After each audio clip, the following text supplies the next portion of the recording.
Hi guys! Welcome sa Engineered Math Channel. So, ang topic natin ngayon is for differential calculus, which is about one-sided limits, part 2. So, kung hindi nyo pa napapanood yung part 1, ililink ko na lang sa description para ma-check nyo muna para meron na kayong idea or background about our lesson, one-sided limits. So, tutuloy lang natin. So, ito yung concepts natin about one-sided limit sa part 1. And nakapag-solve na tayo ng problems sa part 1. Ito yon. Umabot tayo sa problem number 10. Okay, so tutuloy lang natin. Solve lang tayong more problems. Let's have problem number 11. So, sulat muna natin. For problem 11,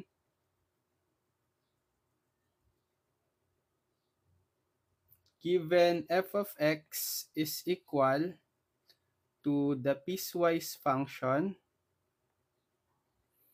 x squared minus 4 if x is less than 2 and equal to 4 if x is equal to 2 and equal to 4 minus x squared if x is greater than 2, find a limit of f of x as x approaches 2 from the right, b limit of f of x as x approaches 2 from the left, and c limit of f of x as x approaches 2. Two-sided limits. So, for part A, limit of f of x as x approaches 2 from the right. So, kapag may plus symbol, di ba, ibig sabihin nun, right-hand limit. Mag-a-approach tayo ng values ng x close sa 2 but greater than 2 kasi positive. So, pag ganyan yung pag-approach natin sa number line from the right. So, ibig sabihin, ang titingnan nating interval sa piecewise function is x is greater than 2 kapag right-hand limit. So, dito yon. At ang value ng f of x sa interval na to is 4 minus x squared. So, yun yung ipapalit yung value sa f of x sa limit. So, magiging limit ng 4 minus x squared as x approaches 2 from the right. So, pwede nyo na ngayong i-substitute na lang, i-direct sub yung 2 dito sa x, parang sa two-sided limits. Kung defined siya, okay. Pero kung mag-i-indeterminate 0 over 0, hindi pwede, magmamanipulate tayo, di ba? Pero ito, sure yan na define yan kasi polynomial lang yan na quadratic. So, i-plug nyo na lang yung 2 sa x, 4 minus 2 squared, bali 4 minus 4 or 0. So, therefore, the value of the limit in part A is 0. Next, yung part B naman is left-hand limit. Limit of f of x as x approaches 2 from the left kasi may minus sign. Diba? Ibig sabihin, mag-a-approach yung x sa 2 through values less than 2. Okay? So, saan tayo titingin interval? Dito, sa if x is less than 2.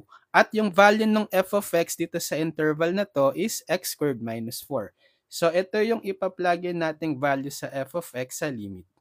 So, magiging limit ng x squared minus 4 as x approaches 2 from the left.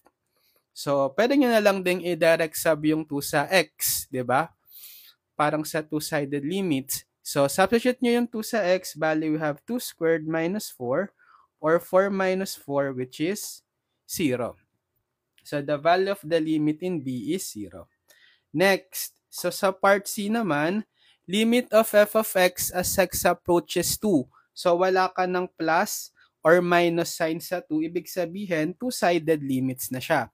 So, paano hanapin yung two-sided limit at x approaching 2? I-check nyo yung right hand tsaka left hand. So, di ba yung right hand limit, RHL for short, 0.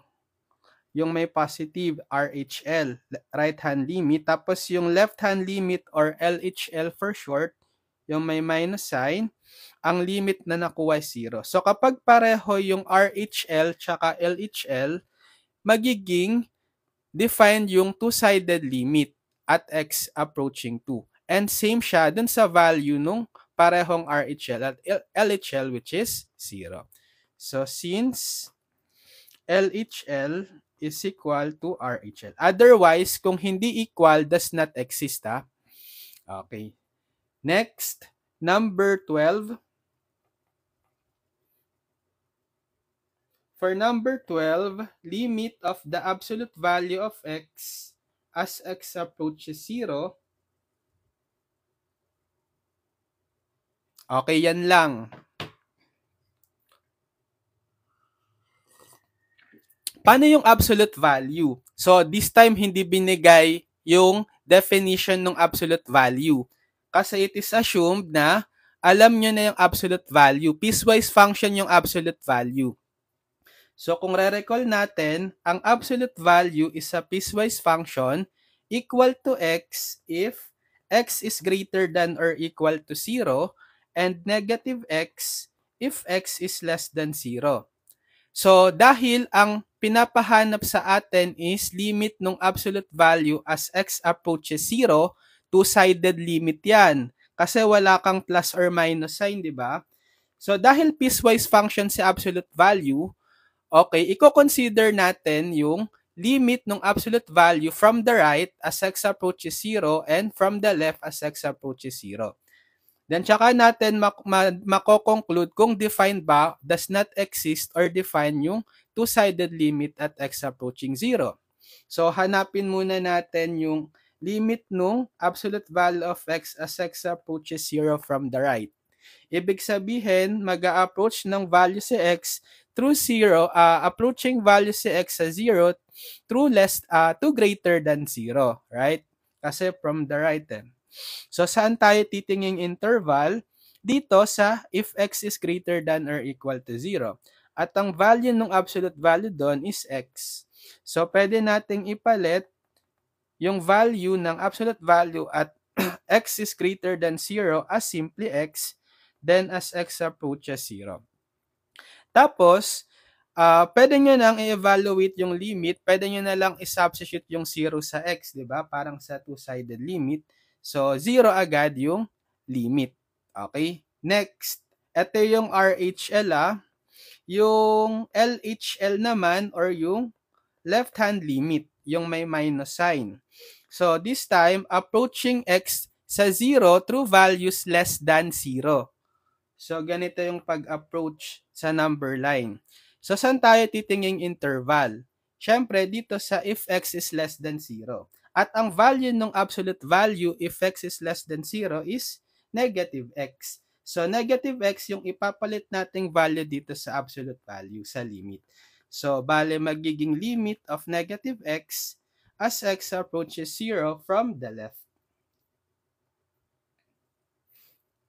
So, pwede nyo na lang i-direct sub yung 0 sa negative x, which is negative of 0 or simply 0 lang yan, di ba? So, ngayon, pwede na nating makonclude na ang limit ng absolute value ng x as absolute value of x as x approaches 0, yung two-sided limit niya will be, check nyo yung right hand tsaka left hand limit. Pareho ba sila? Yes, yung RHL is 0, yung LHL is 0 din. So, di ba kapag pareho yung right hand tsaka left hand limit, yung two-sided limit then will exist and equal doon sa parehong RHL and LHL, which is 0. So, therefore, the limit of absolute value of x as x approaches 0 is 0. Okay, next, number 13. Paano naman pag limit ng absolute value of x over x as x approaches 0? Okay, dinagdagan ko lang ng over x. So, dahil may absolute value tayo dito, gagamitin uli natin yung piecewise function definition ng absolute value. Dadagdagan nga lang natin kapag in-over x nyo to, dapat yung bawat value ng absolute value of x sa bawat interval, lalagyan nyo lang din ng over x. Okay? So, bale, magiging ano na to, x over x, if x is greater than or equal to 0, positive 1. Tapos, dito naman sa if x is less than 0, negative x over x, negative 1. So, ibig sabihin, ito yung piecewise function ng absolute value of x over x.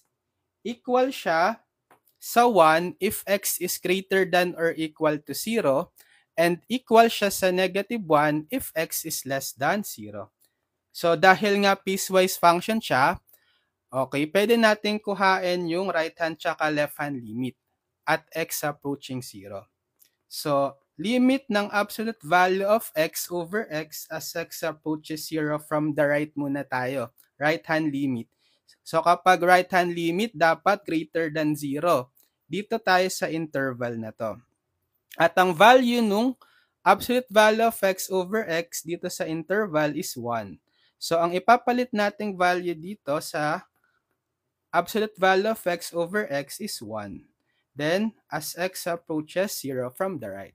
So, since constant lang to, ang limit ng any constant, kahit ano pang i-approach na value ni x, is that same constant. Okay? Next, yung left-hand limit naman. So, left-hand limit, so limit ng absolute value of x over x as x approaches 0 from the left. Okay? So, kapag from the left, less than 0 naman, di ba? So, dito tayo titingin sa interval na yan. Ang value ng absolute value of x over x sa interval na to is negative 1. So, yun yung ipapalit nating value dito sa limit. So, magiging limit of negative 1 as x approaches 0 from the left. Constant lang din yung negative 1. So, ang limit ng constant, kahit ano pang i-approach ni x na value is that same constant, negative 1. So, paano ngayon mahanap yung two-sided limit as x approaches 0? Ko-compare nyo na ngayon yung RHL sa LHL. Diba magkaiba sila this time? So, kapag magkaiba yung RHL sa LHL hindi equal, yun yung does not exist. DNE. So, since RHL is not equal to LHL. Kanina kasi, kaya defined exists kasi pareho yung RHL sa LHL na 0. Okay, next. Problem number 14.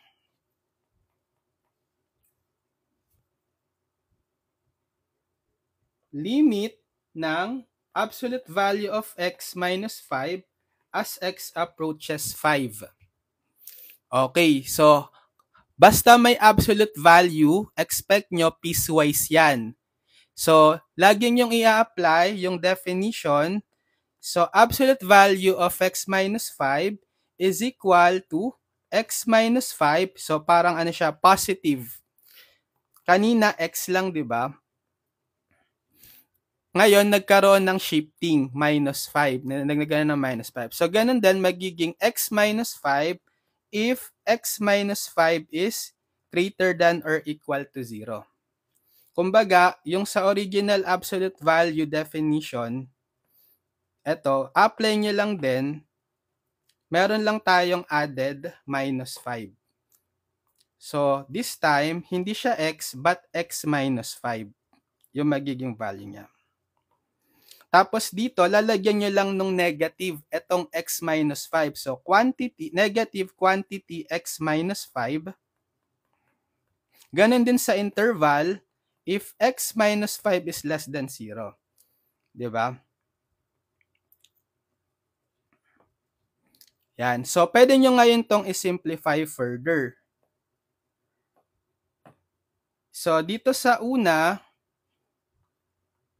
bale, magiging ano na to, hindi, same lang to, wala na tayong babaguhin. Pero dito, pwede nyo i-distribute kung gusto nyo, yung negative. So, magiging negative x plus 5 or 5 minus x na siya.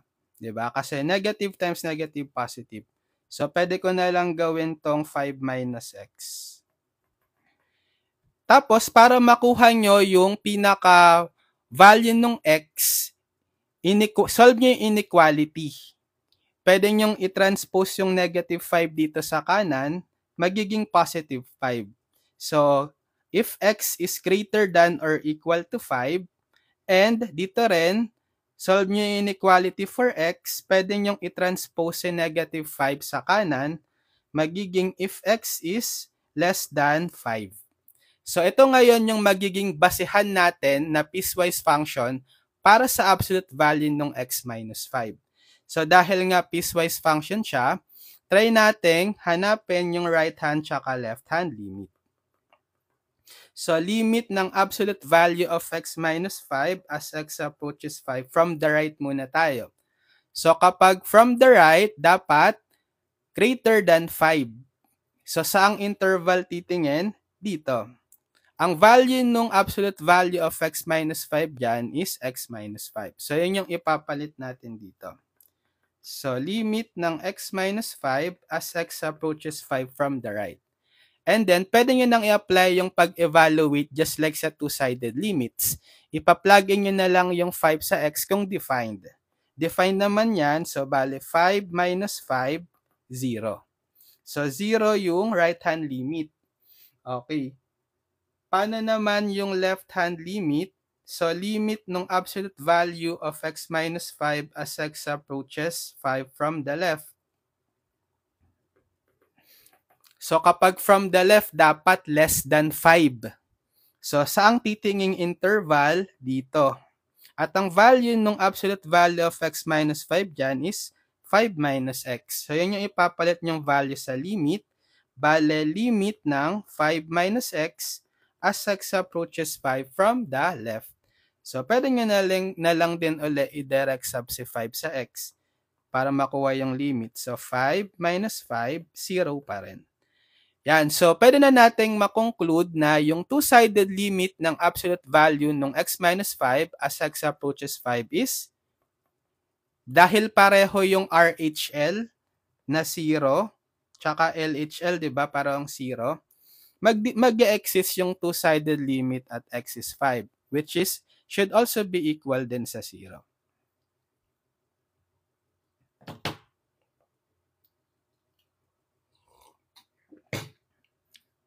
Okay, problem number 15. Limit of 3 plus the absolute value of 2x minus 4 as x approaches 2. Okay. So, 3 plus absolute value of 2x minus 4. So, may absolute value, edi automatic piecewise yan. So, by definition, yung 2x absolute value ng 2x minus 4 is equal to, so sa positive muna, 2x minus 4 positive, or simply 2x minus 4, if dapat 2x minus 4 is greater than or equal to 0. Tapos negative of quantity 2x minus 4 naman, if 2x minus 4 is less than 0. Or pwede nyong i-simplify ito, di-distribute nyo ngayon si negative. Bale, negative 2x, negative times negative, positive 4. Right?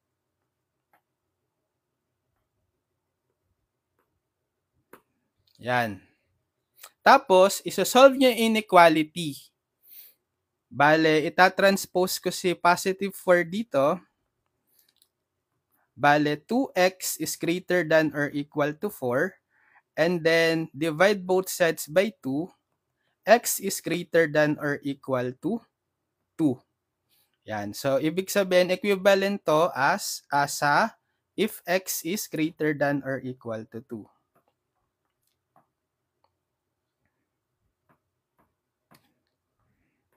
Ganon din to. 'Di ba? Pag sinolve natin yung inequality for x, kaso magiging less than. So, if x is less than 2. Pero ang pinakahinahanap is yung 3 plus this value. Ibig sabihin, kapag kinuha natin yung limit ng 3 plus the absolute value of 2x minus 4 as x approaches 2, so dahil piecewise function, kailangan nga natin consider yung right hand tsaka left hand. So right hand muna tayo. So ibig sabihin, pag right hand, greater than 2. So, saan tayo titingin yung interval dito? At ang gagamitin nating value netong absolute value of 2x minus 4 is positive quantity 2x minus 4. So, ipapalit nyo ngayon limit of 3 plus 2x minus 4 as x approaches 2 from the right. Or pag sinimplify nyo further, limit ng 3 plus, minus pala, 3 minus 4, negative 1 plus 2x or 2x minus 1 na lang. 2x minus 1 as x approaches 2 from the right. So, pwede nyo na ngayong i-direct sub na lang yung 2 sa x. Diba? Parang sa two-sided limits. So, 2 times 2 minus 1, 4 minus 1 or 3. So, ito yung right-hand limit. Next, yung ano naman, left-hand limit. Okay, so left-hand limit ng 3 plus absolute value of 2x minus 4. And as x approaches 2 from the left. So this time, kapag left-hand limit, less than 2 dapat. So saang interval yon dito? At ang value nung absolute value of 2x minus 4 is negative 2x plus 4. So yun yung ipapalit nating value dito sa limit. So, magiging limit of 3 and then minus 2x plus 4. Minus 2x plus 4 as x approaches 2 from the left. So, combine ko na lang tong 3 plus 4, 7, minus 2x as x approaches 2 from the left. So, parang two-sided limit na lang din. Pwede nyo nang i-direct sub na lang yung 2 sa x, bale 7 minus 2 times 2. We have 7 minus 4 or 3. Yan. So, pwede na nating makonclude kung ano yung limit ng 3 plus absolute value of 2x minus 4 as x approaches 2 yung two-sided limit. I-check nyo lang kung equal ba or hindi equal yung right hand tsaka left hand limit. So, yung RHL natin, di ba positive 3? Yung LHL is positive 3 din. E di mag-e-exist yung two-sided limit sa 2, which should also be equal sa positive 3. Otherwise, kung hindi equal, does not exist.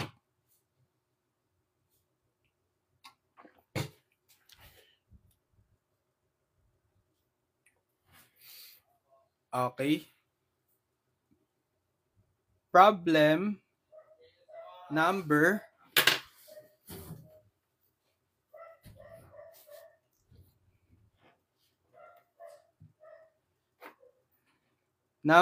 ano na tayo? 16. Problem number 16. Paano kung limit ng absolute value of 2x minus 3 minus 4 as x approaches 3 halves? Yan, so may absolute value. Piecewise agad yan. So, kuhain muna natin yung definition ng absolute value. Piecewise definition ng absolute value ng 2x minus 3. So, absolute value of 2x minus 3 is equal to positive 2x minus 3 or simply 2x minus 3 na lang if 2x minus 3 is greater than or equal to 0. And negative quantity 2x minus 3 if 2x minus 3 is less than 0. So, pag sinimplify natin to, pwede nyong i-distribute yung negative.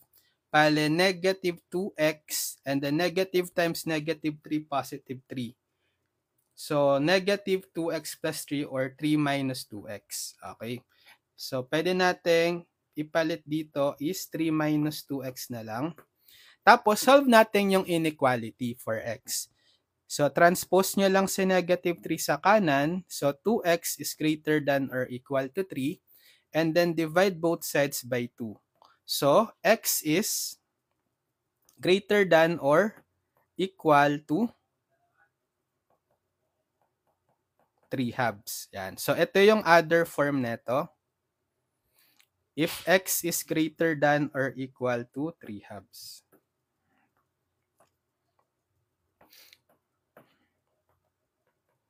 Yan. So, ganun din dito. Pag sinolve nyo yung inequality for x, magiging if x is less than 3/2 nga lang. Okay? If x is less than 3/2. Yan. So, dahil piecewise function tayo, i-consider natin yung right hand tsaka left hand. So, limit ng ito, yung pinaka-given, absolute value of 2x minus 3 minus 4 as x approaches 3/2 from the right muna tayo. So, kapag from the right, dapat greater than 3/2. So, saang interval yon? Ito. At ang gagamitin nating value ng absolute value ng 2x minus 3 is 2x minus 3.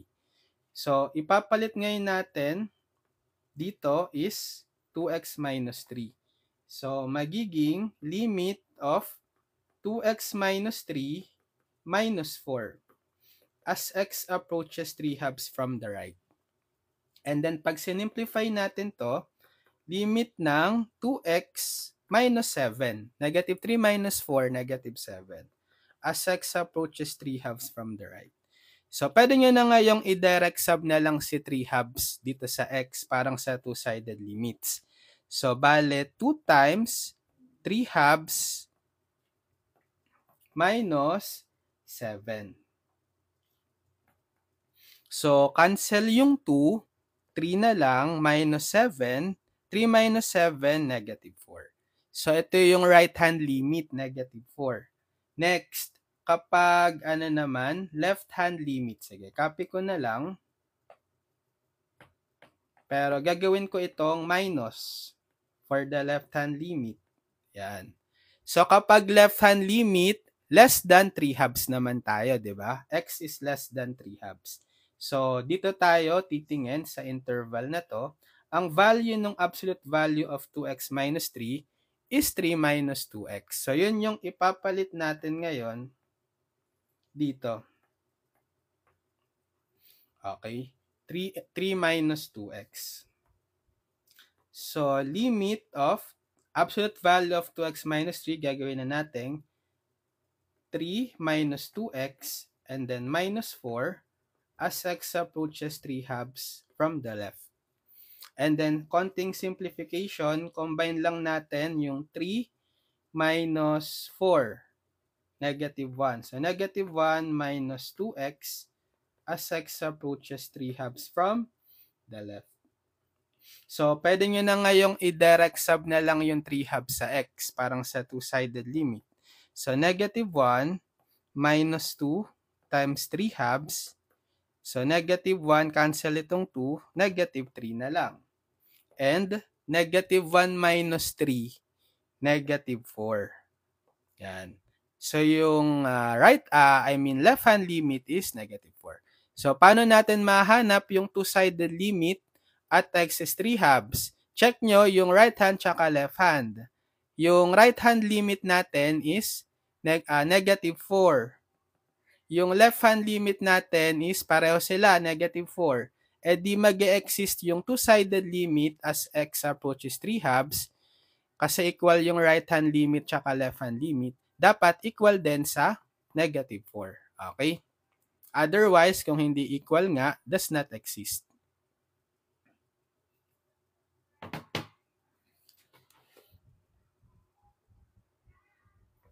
Okay, problem number 17 na tayo.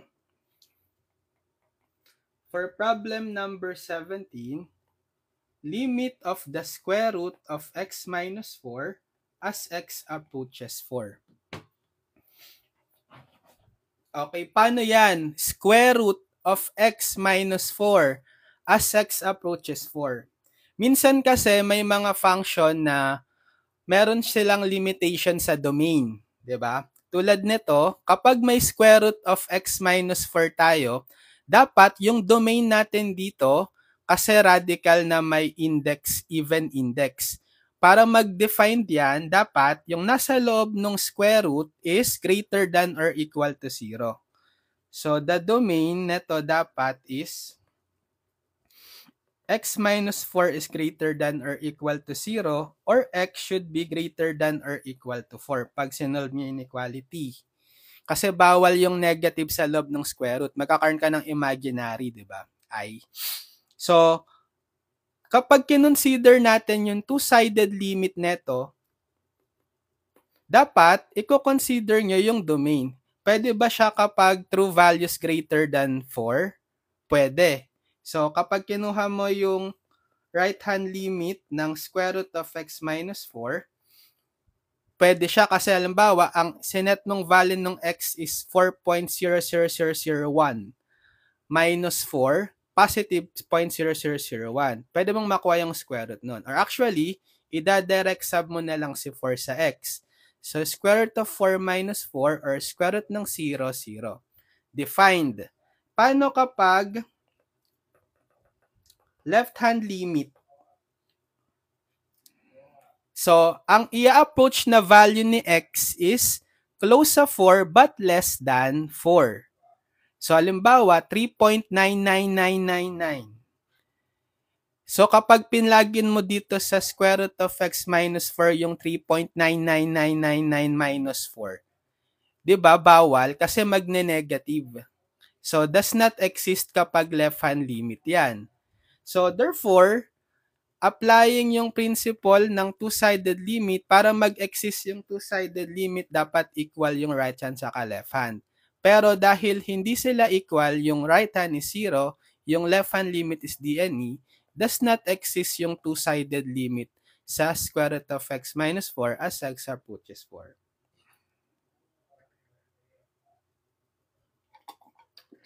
Okay, next, number 18. So, if f of x naman is equal to 2, if x is less than negative 2, and square root of 4 minus x squared, if negative 2 is less than x less than 2, and negative 2 if x is greater than 2. Yan. So, hahanapin natin is a limit nung f of x as x approaches to negative 2 muna. Negative 2 from the left. B, limit nung f of x as x approaches negative 2 from the right. C, limit nung f of x as x approaches negative 2. Tapos, sa D naman, limit nung f of x as x approaches positive 2 from the left. E, limit nung f of x as x approaches 2 from the right. And F, yung two-sided limit ng f of x as x approaches 2. Yan. Sa dalawa kasi, meron tayong dalawang involved na constant sa interval, negative 2 tsaka 2. Kaya pwede natin kuhain yung two-sided limit at x is negative 2 and 2. So dito muna sa part A. So limit ng f of x as x approaches negative 2 from the left. So ibig sabihin, less than negative 2. Diba? Kasi from the left. So saang interval pasok yung less than negative 2? Obviously, ito. If x is less than negative 2. At yung gagamitin nating value ng f of x doon is 2. So yun yung i-substitute natin dito sa f of x sa limit. So magiging limit ng 2 as x approaches negative 2 from the left. And kapag constant lang yung function, pag kinuha mo yung limit niyan, kahit ano pang i-approach na value ni x, yung limit is same dun sa constant. So, 2 pa rin. Okay? Next. So, sa limit naman ng f of x as x approaches negative 2 from the right. So, ibig sabihin, pag from the right, greater than negative 2. So, saang interval pasok yun? Dito. Ang ibig sabihin kasi neto, negative 2 less than equal x less than 2, yung x ay in between sa negative 2 at 2. 'Di ba? So, pasok dito yung mga values na greater than negative 2. So, dito tayo titingin. Or ito yung gagamitin nating function sa x is greater than negative 2. Ito yung papalit natin. So, bale, limit ng square root of 4 minus x squared as x approaches negative 2 from the right. So, pwede nyo na lang yung i-direct sub sa x yung negative 2. So, bali 4 minus negative 2 square. So, square root of 4 minus negative 2 square is 4. Square root of 4 minus 4, square root of 0 or 0. Okay. So, kapag kinuha natin yung c, limit ng f of x as x approaches negative 2, yung two-sided limit na. Sabihin, wala ka ng plus minus, di ba? So, para mahanap yung two-sided limit, i-consider natin yung value ng LHL to. LHL. Ito naman yung RHL. Equal ba sila or hindi equal? Hindi sila equal kasi yung LHL is 2 and yung RHL is 0. So, ibig sabihin, yung two-sided limit at x approaching negative 2 does not exist or DNE. Okay. Next, dun sa part D, limit ng f of x naman as x approaches 2 from the left. Okay, so ibig sabihin less than 2. X is less than 2 dapat. So saang titingin? So dito pa rin pasok yon sa interval na to. Kung x is less than 2 dito, makikita mo agad, x is less than or equal to 2. So ang gagamitin nating value ng function f of x is 4 minus x squared. So yun isa-substitute natin dito sa f of x. So bale, limit ng square root of 4 minus x squared as x approaches 2 from the left. Yan. So, pwede mo na lang i-direct sub yung 2 sa x ulit, parang sa two-sided limits.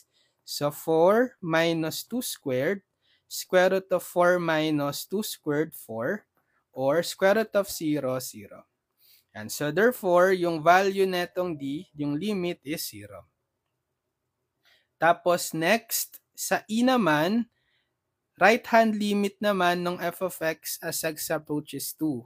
Positive. Ibig sabihin, greater than 2 dapat yung x. So, saang interval tayo titingin? Kapag greater than 2, dito. At ang value ng f of x ay negative 2. So, yung ipapalit nating value dito sa f of x sa part E, sa limit, is negative 2. So, magiging limit of negative 2 as x approaches 2 from the right. So, kapag constant lang uli yung function, ang limit niyan kapag kahit anong approach na value ni x is that same constant. So, negative 2 pa rin. Okay, ngayon yung sa letter F, yung two-sided limits na nung f of x as x approaches 2. So, check natin yung right-hand limit tsaka left-hand limit. Diba ito yung LHL ng approaching 2 from the left, 0. Tapos, ito yung RHL, right-hand limit, approaching 2 from the right, negative 2. Okay, so, equal ba sila? Hindi. Hindi equal yung LHL tsaka RHL eh. So, ibig sabihin, yung two-sided limit as x approaches 2 does not exist. The end. Okay.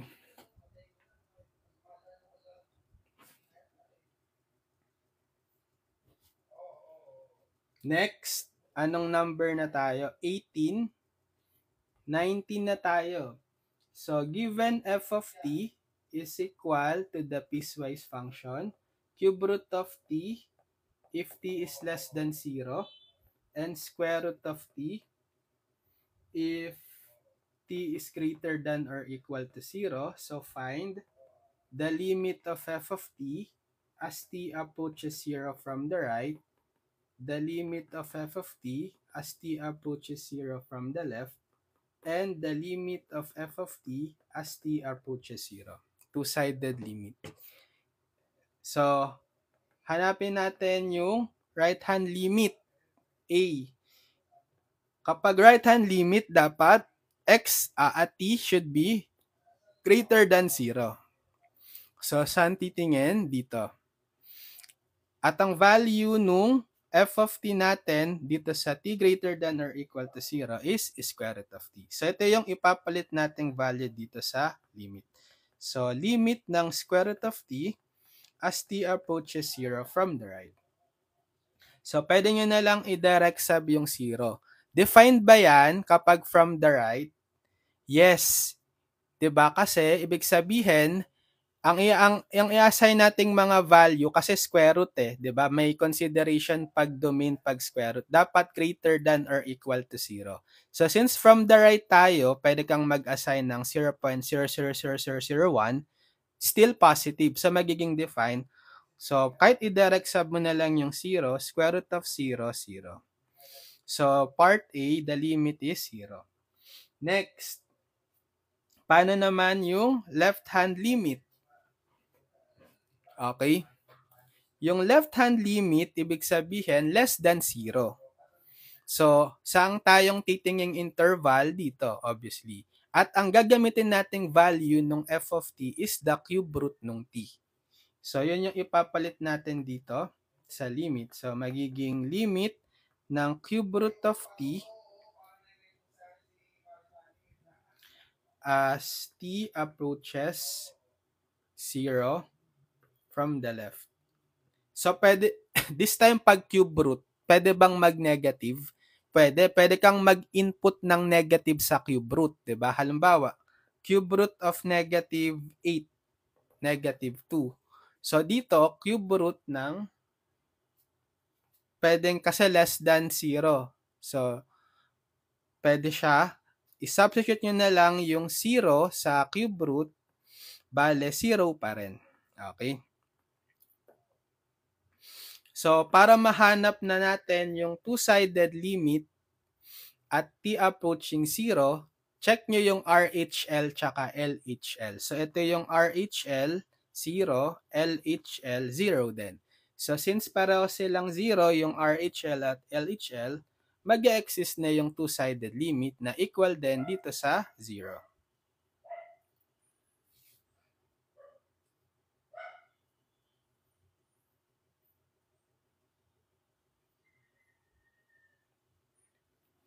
Sige, number 20, if f of x is equal to the square root of x squared minus 9, if x is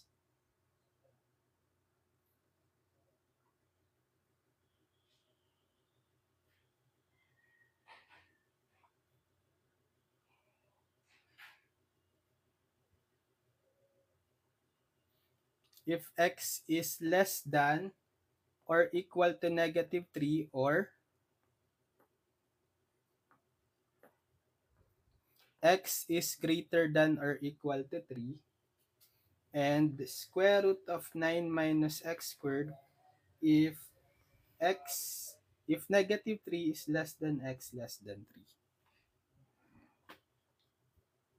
Okay. So, hanapin natin si limit ng f of x as x approaches negative 3 from the left. B, limit of f of x as x approaches negative 3 from the right. C, limit ng f of x as x approaches negative 3. D, limit ng f of x as x approaches positive 3 from the left.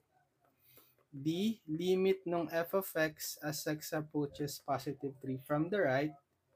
and f, limit ng f of x as x approaches 3. Two-sided limit. So, piecewise function tayo. So, dito muna sa A, left-hand limit as x approaches negative 3. Ibig sabihin, less than negative 3. So, saang interval tayo titingin pag less than negative 3?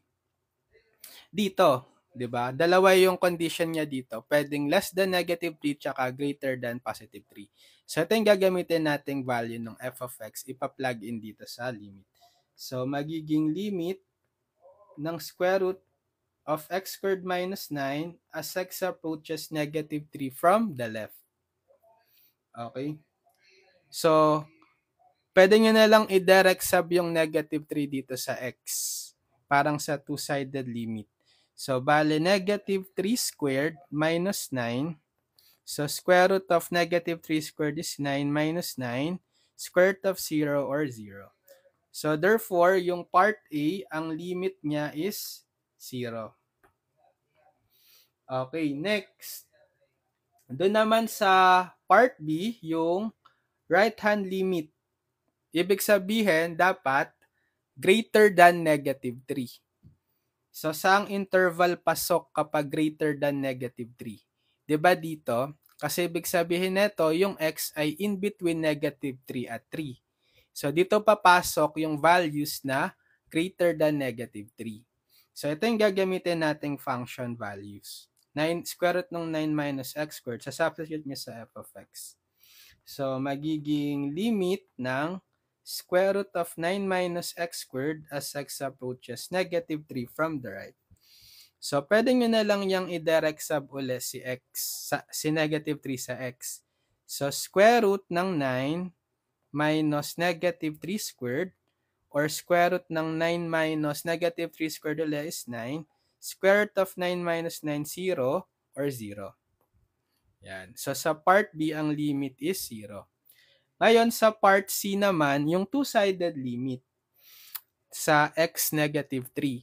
So, check nyo kung equal ba yung RHL at LHL. So, ito yung RHL, ito yung LHL. Pareho silang 0, diba? So, therefore, mag-exist yung two-sided limits at x approaching negative 3, equal din dapat sa 0. Okay, next. Doon sa part D naman, limit of f of x as x approaches 3 from the left. So, pag from the left, dapat less than 3. So, saang pasok na interval yung less than 3? Dito. Diba? Kasi x is less than 3. Oh. So, ito yung gagamitin nating value ng function. Ipa-plug in natin dito sa limit. So, bale, limit ng square root of 9 minus x squared as x approaches 3 from the left. So, pwede nyo nang i-direct sub yung 3 sa x. Parang sa two-sided limit. So, 9 minus 3 squared. Square root of 9 minus 3 squared, 9. Square root of 0. 9 minus 9, 0. Or square root ng 0, 0. So, 0 yung sagot sa limit sa part D. Sa E naman, kapag right-hand limit. So, dapat greater than 3. Kasi right-hand. So, saang pasok na interval dito? If x is greater than or equal to 3. At ang gagamitin nating function value is square root of x squared minus 9. So, yun yung isa-substitute dito. Okay. So, bale, magiging limit ng square root of x squared minus 9 as x approaches 3 from the right. So, parang sa two-sided limits na lang, pwede nyo nang i-direct sub yung 3 sa x. So, square root ng 3 squared minus 9, bale, square root ng 9 minus 9, square root ng 0 or 0. Okay, so 0 yung limit sa part E. Then last, sa part F, two-sided limit as x approaches 3. So, check nyo yung right-hand limit tsaka left-hand limit. Ito yung right-hand limit, 0. Ito yung left-hand limit, 0 din. So, dahil pareho yung right-hand tsaka left-hand limit, therefore, yung two-sided limit na rin at as x approaches 3 is 0. and nag-exist siya, di ba? Otherwise, pag hindi equal, does not exist. Okay, so nakasolve na rin tayo ng 20 problems, no? Sige, tutuloy ko na lang. Let's have, part 3. So, part 2 na to. So, tuloy natin. Solve pa tayo. More problems. Part 3 next time para mas ma-master nyo pa. Ma-expose pa kayo dito sa topic na one-sided limits. So, subscribe kayo sa ating YouTube channel, Engineered Math. Ililink ko na lang sa description yung mga past video tutorials natin para mapanood nyo lahat, pati yung pinaka-playlist na din sa differential calculus. Para pwede nyo nang gawing guide yon para sa buong subject nyo na differential calculus. So, i-binge watch nyo lang, i-marathon nyo lang, pag kailangan nyong mag-review or mag-advance study. Okay? So, good luck sa mga nagtitake ng differential calculus. Kayang-kaya nyo yan. Mag-aral lang kayo mabuti. And panoorin nyo lang lagi yung mga video tutorials ko sa YouTube. Yan, subscribe na kayo sa ating channel. Yeah, see you on my next video tutorial. God bless everyone. Bye-bye.